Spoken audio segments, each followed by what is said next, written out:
I think now's a good time to talk about who are these new people who are getting into the sport of hunting.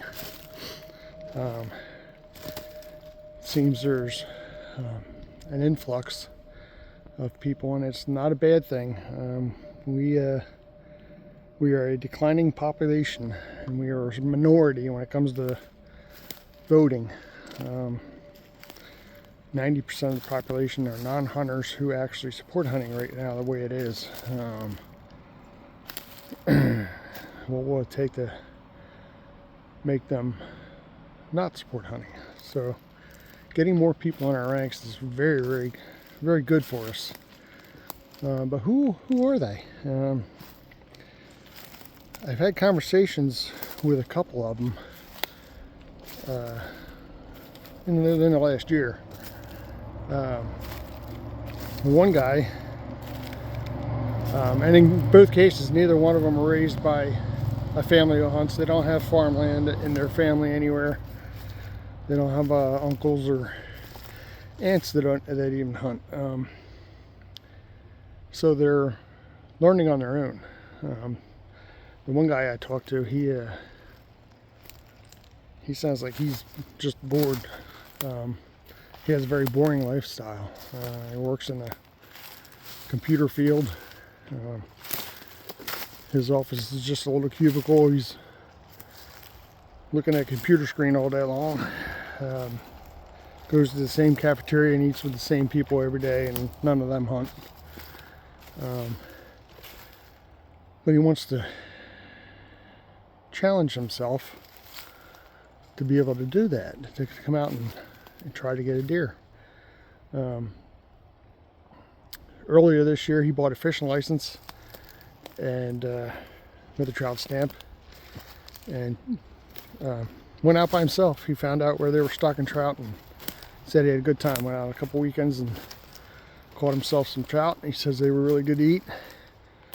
I said, well, don't stop fishing just because you caught a couple of trout and not stocking anymore. I said, keep fishing, you know, even if you go for bluegills, catch a couple of nice bluegills, and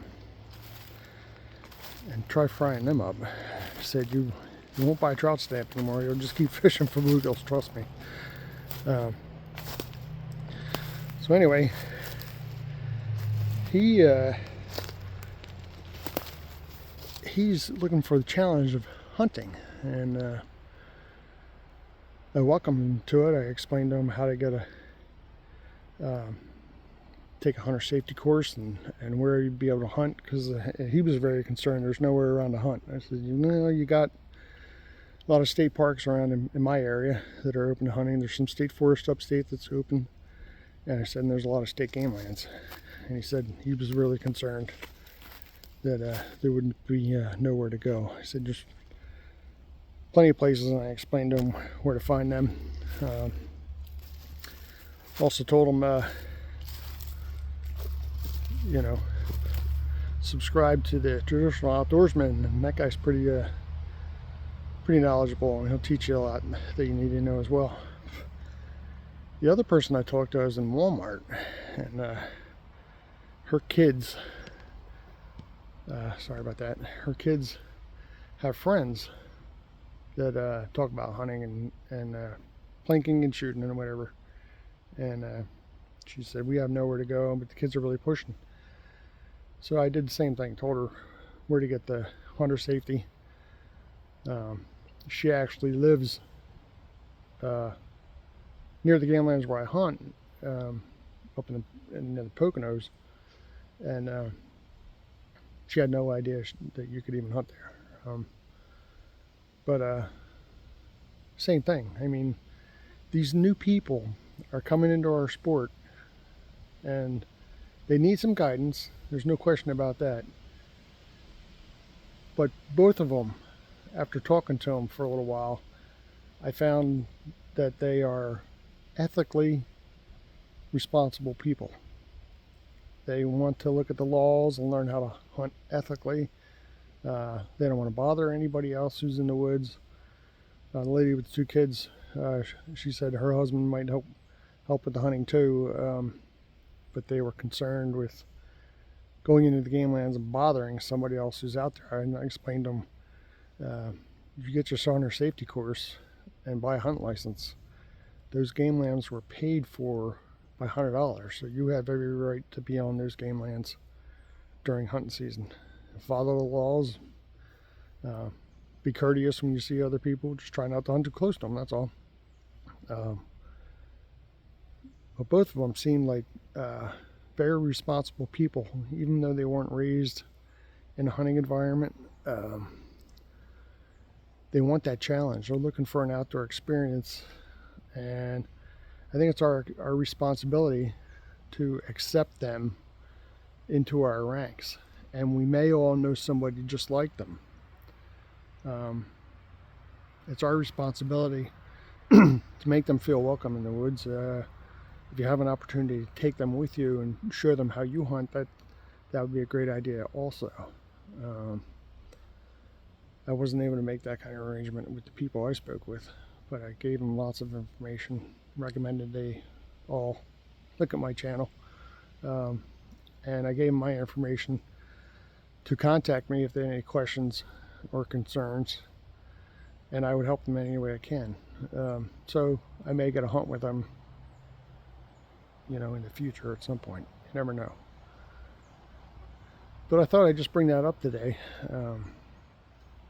These people, something running through the woods. These people are very motivated to get out and learn how to hunt. They're learning the laws. They're conscientious about being around other people with firearms. They're learning safety.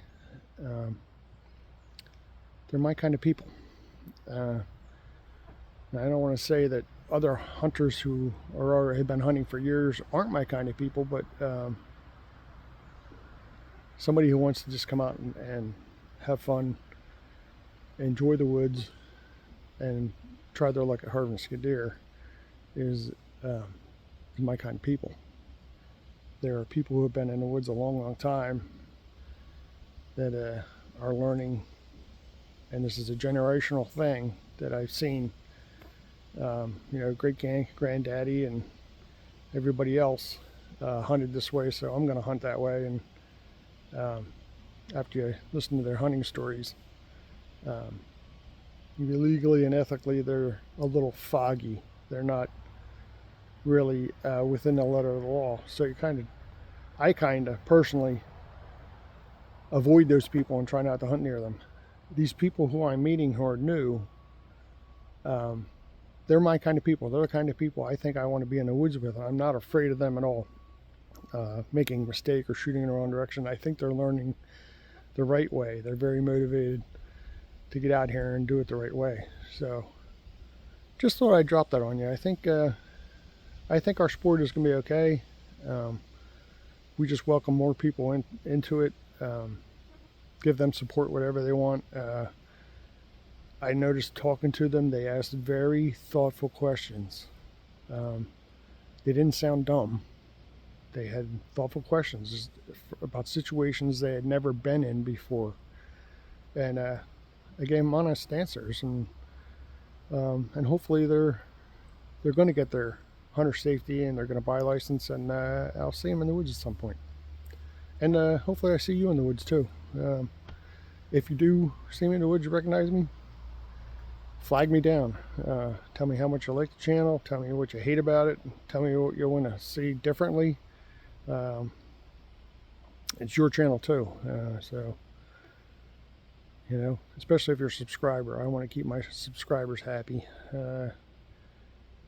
It looks like about 1 out of 90 people who watches the videos actually subscribes. I'm working on, you know, a little better presentation. Hopefully that you guys are noticing that. In the beginning I was a little nervous in front of a camera. It just didn't seem natural. But now I actually look forward to it, and I enjoy bringing these videos to you, even if nobody's subscribing. But if you do like the video, subscribe please. Hit the like button, invite your friends.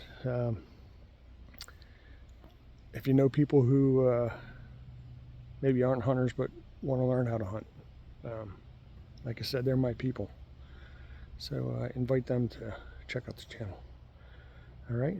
Because remember, we're all on the same team.